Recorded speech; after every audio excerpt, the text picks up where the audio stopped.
باللہ من الشیطان الرجیم اسکنوہن من حیث سکنتم من وجدکم ولا تضاروہن لتضیقوا علیہن وإن كن أولات حمل فأنفقوا عليهن حتى يضعن حملهن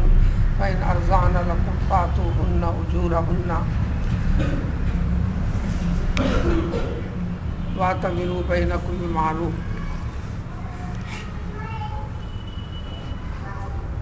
ازدواجی زندگی کے مسائل میں سے طلاق اور اس کے بعد واقع ہونے والی شکل و صورت کیا کیا ہو سکتی ہے، اس میں اللہ تعالیٰ کا حکم کیا ہے، ایک ایک چیز کو ذکر کر کر تقویت کو یاد دلایا اللہ تعالیٰ کہ دیکھو اللہ کا یہ حکم ہے، اللہ کے حکم کو ماننے میں اللہ کا خوف رکھو، اللہ کی نافرمانی کرنے سے بچتے رہو، اللہ تعالیٰ تمہیں تمہاری زندگی میں برکت دے گا، تمہارے آنے والے دشواریوں کو ختم کرے گا، پھر اللہ کے حکم کو مان کر آگے بڑھو گے تو پھر اللہ تعالیٰ اجر بھی دے گا، پھر گناہوں کو بھی معاف کرے گا۔ اس کے بعد پھر ذکر کرتے ہیں کہ طلاق کے بعد نکاح سے عورت نکل تو جاتی ہے لیکن ایک اعتبار سے نکاح میں ابھی باقی رہتی ہے عدت گزرنے تک۔ عدتوں کی شکل و صورتیں بتاتی گئی، یعنی وہ مدتوں کی، کسی کے لیے 3 مہینے ہے، کسی کے لیے حمل کے وضع کرنے تک ہے، کسی کے لیے 3 ماہواری کے گزرنے تک ہے۔ یہ مختلف شکلوں کی وضاحت کے بعد آپسی تلخیوں میں آپسی غلط فہمیوں کی وجہ سے یہ معاملات ہوئے تھے، بات آگے بڑھ گئی، طلاق ہو گئی۔ اب تمہیں ایک مدت تک رکھنا ہے۔ خطاب مردوں کو ہوتا ہے اللہ تعالیٰ کا، اے شوہرو تم اپنی بیویوں کو تم جہاں جس گھر میں رہتے ہو اسی گھر میں تم انہیں رکھو۔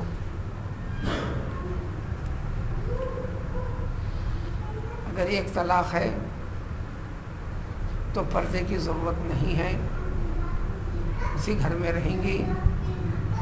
اگر 2 طلاق ہے یا 3 طلاق ہے تو اس کے اندر نکاح پوری طرح ختم ہو جاتا ہے،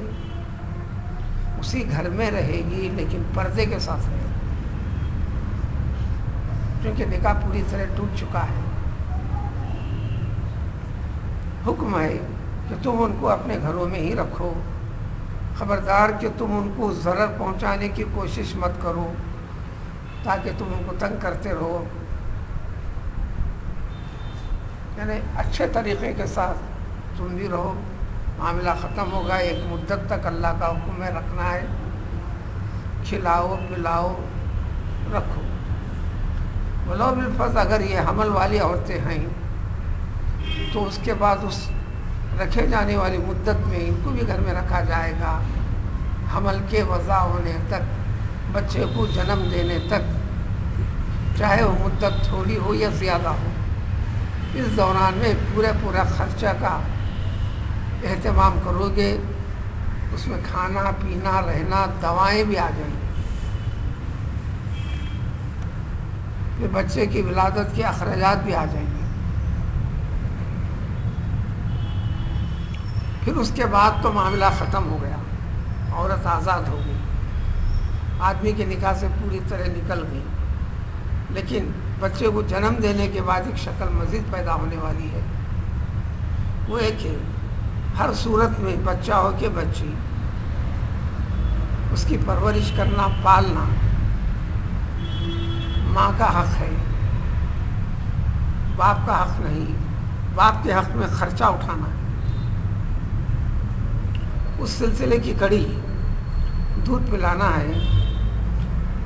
ماں دودھ پلائے گی،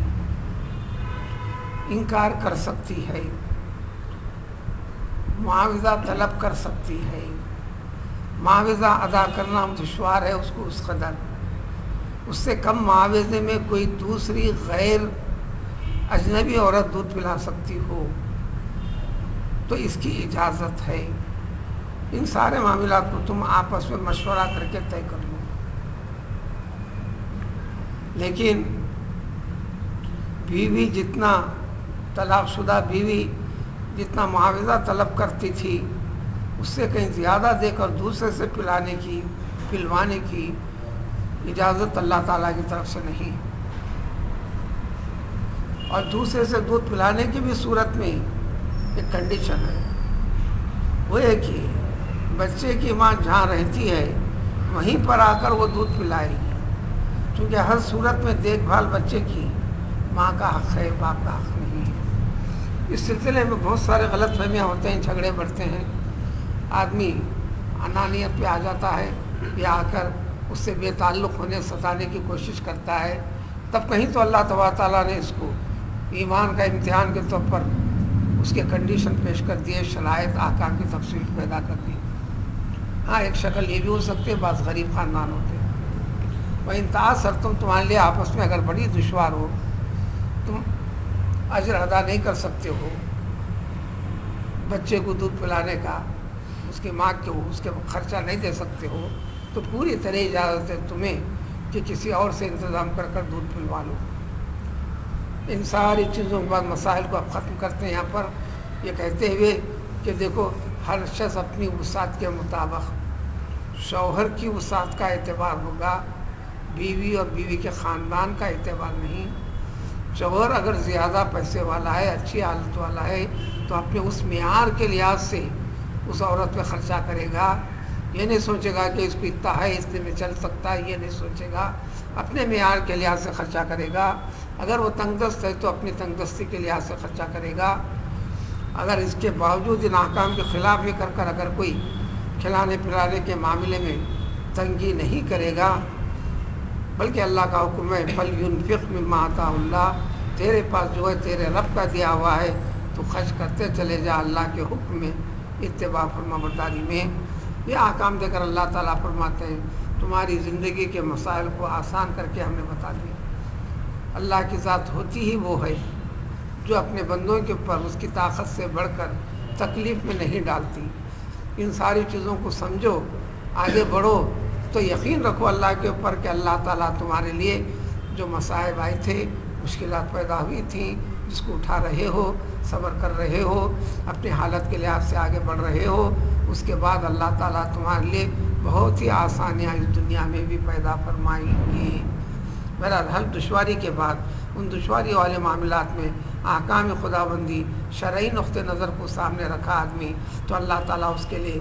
متبادل انتظامات اور اچھے انتظامات فرمانے کا اعلان قرآن میں جگہ جگہ ہے. یہاں پر مسائل ختم ہو گئے، اب آگے کچھ عام اطاعت و فرما برداری کے مسائل ہیں.